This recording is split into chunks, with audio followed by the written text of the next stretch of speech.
that you do.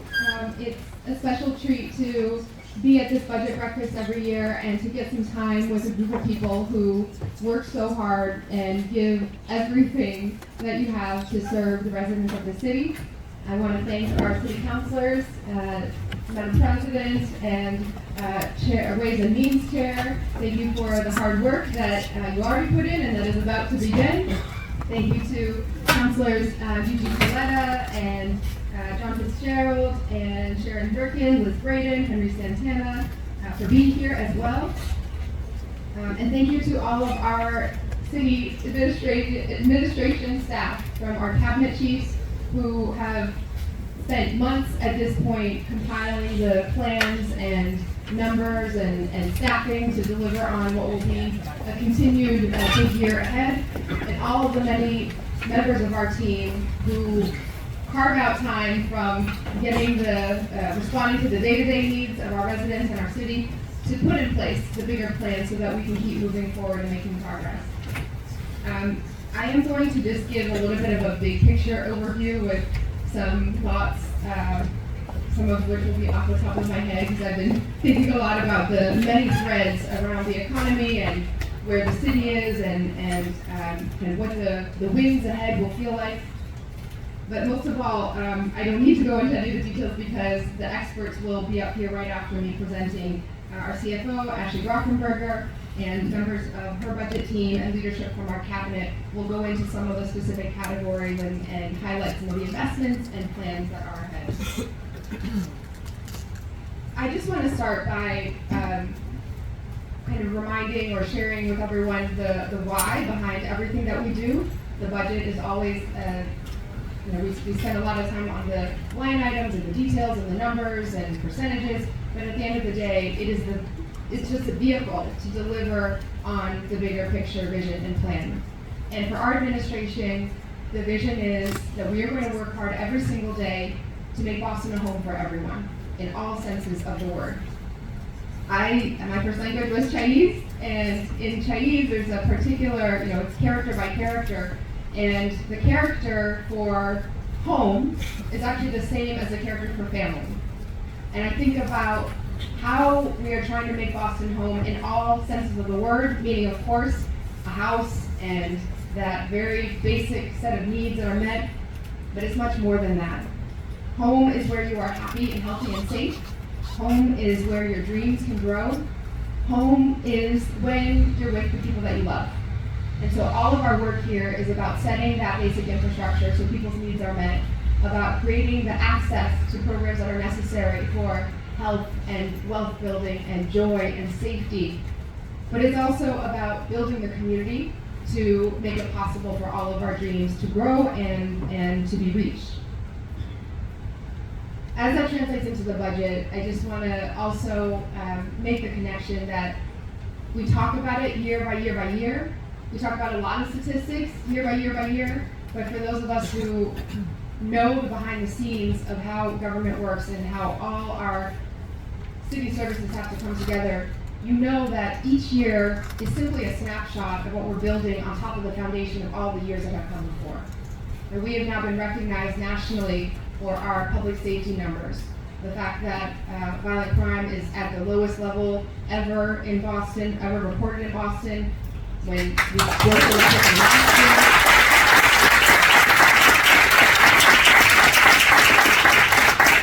But as much as I would like to think that that's because this year we just all of a sudden we worked really hard and made it happen, the reality is that Boston has been building towards this for decades.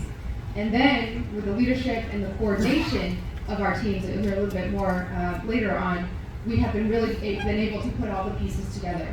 Similarly on the budget, you'll hear some really important and special investments, but I want to remind everyone that this is building on the last 2 years and even before that as well. Every vote for every investment that this city council took last year, the year before, is still reflected in this budget. When we make that commitment to funding a new program, to creating a new office, it is basically essentially a lifelong commitment for the life of an administration and city government, because we are not about to hire staff and then take away that program the next year. And so as we think about what we're investing in this year in the context of this economic moment and in the context of all of the years that have come before, it's really important to see that as a continuation and building on top of a foundation that has been set with great intention. In the last two budget cycles, we put in place many of these cornerstones, and now we are building upward on those pieces thoughtfully and sustainably.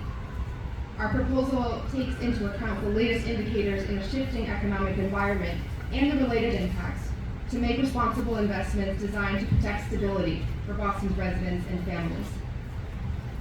You will see that the top line number here of 8% growth of this year's budget relative to last year's is actually a little bit deceptive.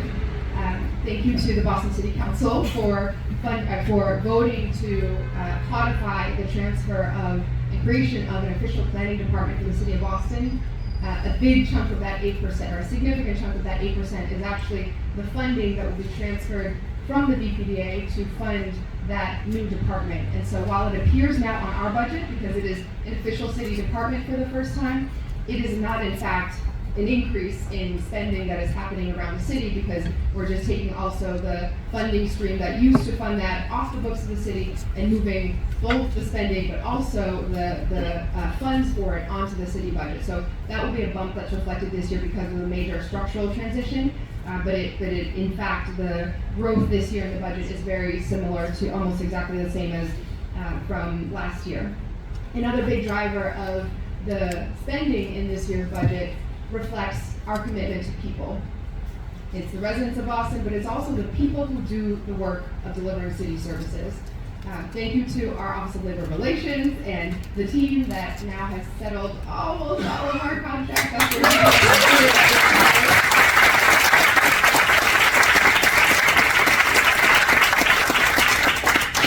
To settle 45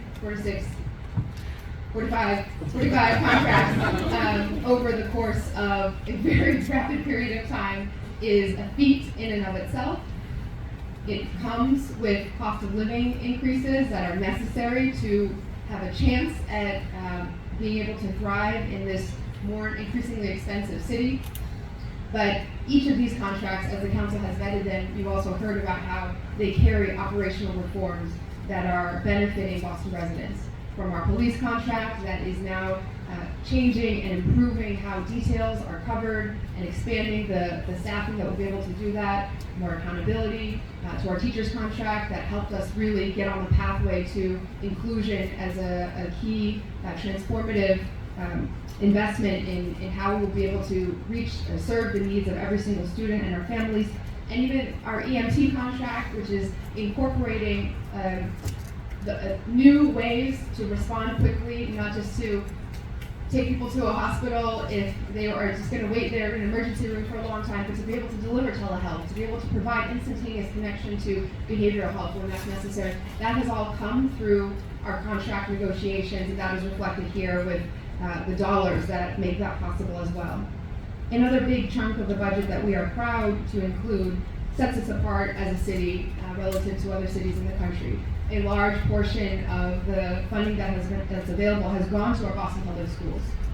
State aid is supposed to take care of the funding for school districts around the Commonwealth, but we've known for a long time that the formula doesn't quite take care of a district that stands apart in many ways, but that also reflects oftentimes the great diversity of needs to be served in our public education system. And so we have proudly made a big investment to help support the transition from a lot of federal recovery dollars being available and temporary positions that are now being absorbed onto the BPS budget and the funding from the city, but more importantly, to keep that momentum going. The superintendent and her team have built a foundation in just about as quick a time as possible. We still have some years to go in making the big, hard changes that the city has talked about for a very long time, and that we are starting to see the results, and more to come.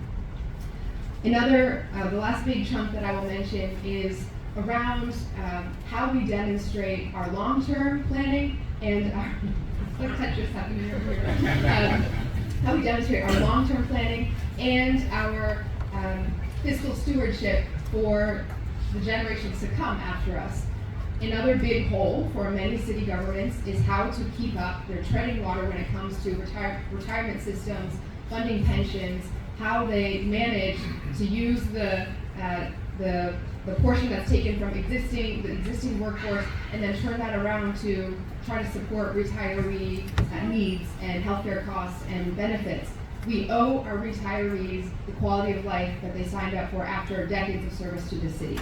And this city is going to make sure that we have the funding available to meet all of their needs. And so we've kept ourselves on a very strict schedule to be fully funded in our pension and retirement system in OPEB that is more aggressive than many other cities, and that is something that could feel like it's easy to push off because, once another year or 2 or 3 or 10, but we know that when we make good on that, it directly supports our AAA bond rating, which creates the best rates for us to be able to access resources, to build infrastructure, new schools and libraries and police stations and fire stations, community centers, and it also ensures that we are doing right by those who have given their lives in service. We will talk a little bit later also about the capital budget. This is where the facilities and what you can sort of most touch and feel in terms of buildings and the home in each neighborhood for city services take place. We are moving on a number of very ambitious attempts to finally address long-standing underinvestment, whether that's getting caught up in the pools that for decades went without putting aside the reports that they needed maintenance or needed fixing, and then all of a sudden it was unsafe to use. We don't want any administration to ever be in that position again in terms of not just opening up new facilities, but maintaining them and having the plans in place so that they will always be an asset for the community. We're also taking up the major task of delivering school facilities that every single student in our school communities deserve. This is a process that will take years because it has taken decades to get to this point. But we are making big steps, and now not only have the funding devoted to this, but also the metrics, the information, the transparency, so that all members of the public can also shape and understand how we're making decisions. Finally, before I just touch on the high-level categories that we're covering, I just want to address some of the information that's been floating out there about are we about to have an economic collapse? Is everything doomed? Are we on the edge of a cliff, and therefore are we making decisions that are sustainable? First, it's important to understand the difference between how the city's budget is structured versus how the state's budget is structured.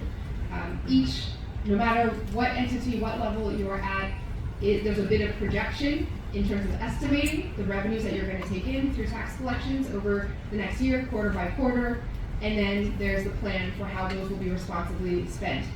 The city is under a balanced budget legal requirement, so we can never overspend what we take in. The state's budget is largely set up with much more volatile and sometimes unpredictable sources of revenue, income taxes and other sources that can kind of flow with decisions, for example, about how people are choosing where to live versus where they work and all of that. In Boston, for better or worse, nearly 3/4 of our budget comes from property taxes. And of that chunk, for a very long time, excuse me, I just feel like Mayor Wu does not support the community. Mayor Wu continues to break her promise to reinvest in the safety of communities. She has $50 million budgeted. You're arresting people in January, now she's pushing us out. Mayor Wu, you gonna let the police do this to us? George, I will follow up with you later. She continues to last break year her we promise. $50 million. appreciate the advocacy of all of our community members and advocates, and George has been at our budget breakfast many years in a row, and I know exactly what they are advocating for, and I know they will see some progress also in what we're proposing and in the continued opportunities for engagement that the City Council will provide. But as you hear, there is great stress and urgency and need in our community. The role of our community members in fighting for what's needed is the most important part of this budget process of how to spend the dollars that are for the public good. So as we spend those dollars, we need to make sure that we are doing so in a way that is sustainable. And our property taxes, again, I was saying 2/3 coming from, of the 3/4 of our budget coming from property taxes, 2/3 is from businesses, the commercial sector, and 1/3 is from residents. That ratio has been about there for quite a while, and it's because we make the choice as a city to put as little burden as possible on our homeowners, renters, and residents. For a commercial entity, there's a business proposition, and we want to make sure we're supporting how they can operate. We're driving resources towards downtown revitalization and supporting our business sector. But in this moment, our goal is to preserve that split just as to be the same as it always was. 2/3 from businesses, 1/3 from residents, so that we are not exacerbating our housing crisis. For every one of our major employers, the first thing I hear of their concerns is that housing prices are too high, because it means that employees can't stay, can't afford to live and work there. And so the foundation of our entire city is our people, and people being able to afford to live here. And so the signs that we have in terms of how the city's budget will flow over the next few years, despite some question marks in other levels of government or in other places, the signs are all very encouraging. Unemployment is low, way lower than the national average. Home values continue to go up and experience solid growth, which is the driving force behind our revenues for city services.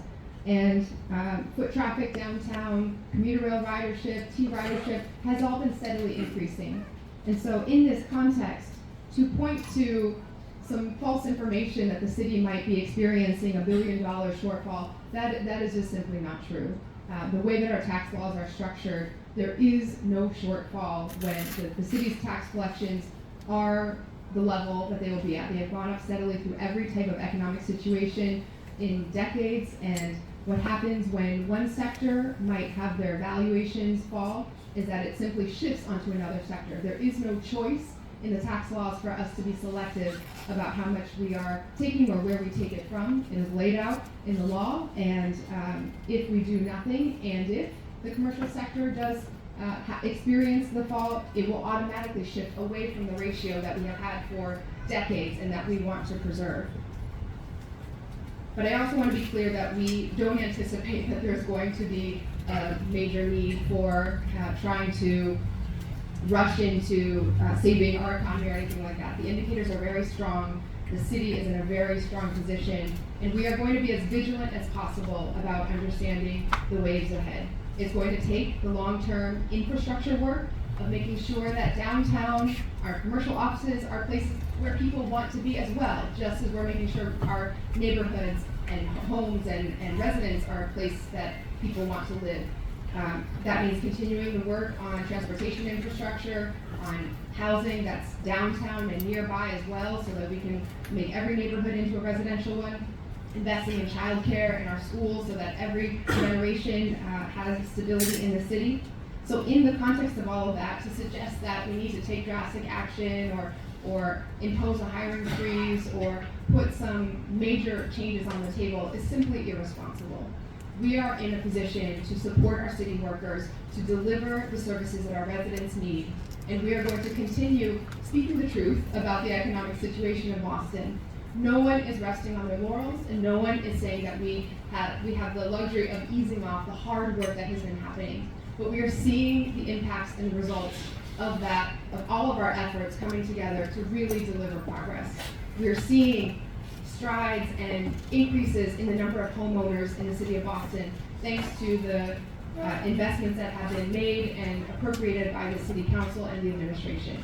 We've seen strides in how our school quality and the facilities and programming is really serving students' needs.